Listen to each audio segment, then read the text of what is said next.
Šodien apskatīsimies, ko darīt, ja esat nopirkuši ābelīti, kas ir uzpotēta uz citas ābeles pocelma, kā parasti arī ir. Un ja izaug otrs stumbrs, kā šai gadījumā ir izaudzis otrs stumbrs. Un tagad mēs noņemsim nost to sietu un apskatīsimies, no kuras ietas tas stumbrs ir izaudzis.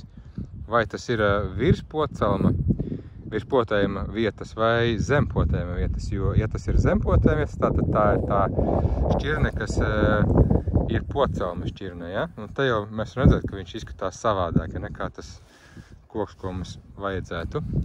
Tad attaisīsim vaļā šo sietu un apskatīsimies, kā tur izskatās. Tā, noņemam no šo. Tā, te mēs redzam šķirni. Šķirne šitāda te ir, reda melba, un pocelms MM106, protams, kad. Un tā ir ābele. Un redzam, kāds izskatās tas pocelma koks, viņš pilnīgi savādāks ir.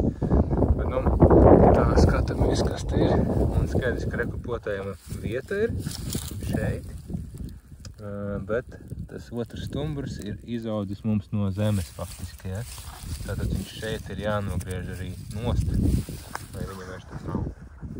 Paņemsim naiblas un mēģināsim nogriezt. Tā, mēģināšu šo roku filmēt. Ar šo roku mēģināsim nogriezt viņu. Pēc iespējas zemāk.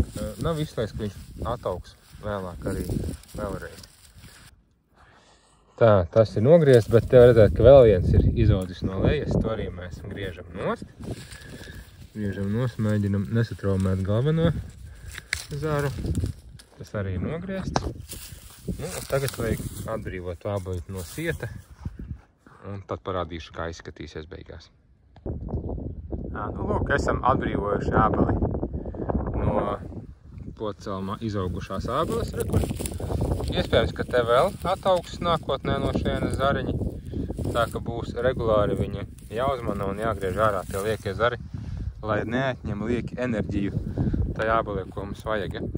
Un, ja kāds interesēs, kā izskatās ābele, kas ir no MM106 pocelma, tad viņi izskatās šādi. Tā varbūt šitā te būs labāk redzēt.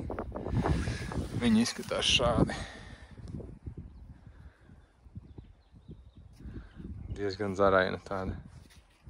Nav slikta forma, protams, bet tās īpašības nav pārņēmusi šī ābele jūtami. Bet nekas. Žēl, ka nepamanījām to ātrāk, jo šitais visa enerģija varēja aiziet uz šo ābelīti. Skatīsimies, kā viņa izaugs nākošgad.